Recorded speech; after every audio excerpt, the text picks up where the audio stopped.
ସୁବର୍ଣ୍ଣପୁରରେ ଭବ୍ୟ bus stand କାମ ଶୀଘ୍ର ଆରମ୍ଭ ହେବାକୁ ସ୍ଥାନୀୟ ନେତୃତ୍ୱ ଓ ଜନସାଧାରଣ ଘେରିଲେ ଠିକା ସଂସ୍ଥାକୁ।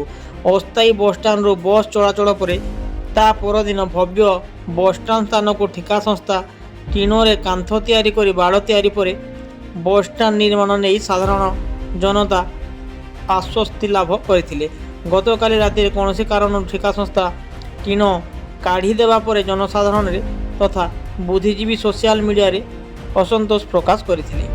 ସୋସିଆଲ ମିଡ଼ିଆରେ ଜନସାଧାରଣଙ୍କ ପ୍ରତିକ୍ରିୟାକୁ ଗମ୍ଭୀରତାର ସହ ନେଇ ସକାଳୁ ସକାଳୁ ପୂର୍ବତନ ପୌର ପରିଷଦ ଅଧ୍ୟକ୍ଷ ପ୍ରକାଶ ଚନ୍ଦ୍ର ସାହୁ, ବିଜେଡ଼ିର ବରିଷ୍ଠ ନେତା ତଥା କାଉନସିଲର ପହେରୁ ସ୍ୱାଇଁ, କାଉନସିଲର ସୁକାନ୍ତ ସାହୁ, କଂଗ୍ରେସ ନେତା ଶେଷ ମେହେର, ବରିଷ୍ଠ ବିଜେପି ନେତା ତଥା ଘରୋଇ ବସ୍ ମାଲିକ ସଂଘ ସଭାପତି ଦୀପକ କୁମାର ମହାପାତ୍ରଙ୍କ ସହ ଅନେକ ଜନସାଧାରଣ ଠିକା ସଂସ୍ଥା କର୍ମଚାରୀଙ୍କୁ ଭେଟି କାମ ଶୀଘ୍ର ଆରମ୍ଭ କରିବା ପାଇଁ ତାଗିଦ କରିଥିବା ଦେଖିବାକୁ ମିଳିଥିଲା।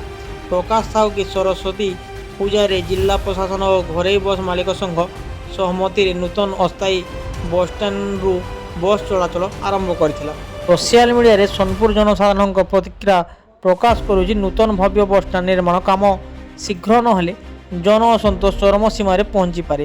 ଏଣୁ ସ୍ଥାନୀୟ ବଲାଙ୍ଗୀର ସାଂସଦ, ସ୍ଥାନୀୟ ବିଧାୟକ, ସୁବର୍ଣ୍ଣପୁର ଜିଲ୍ଲାପାଳ, ପୌର ଅଧିକାରୀ ତଥା ନିର୍ବାଚିତ ପୌର ଅଧ୍ୟକ୍ଷା କାମ ତ୍ୱରାନ୍ୱିତ ଦିଗରେ ଧ୍ୟାନ ଦିଅନ୍ତୁ କହି ସ୍ଥାନୀୟ ବୁଦ୍ଧିଜୀବୀ ମହଲରେ ଚର୍ଚ୍ଚା ଜୋର ଧରିଛି।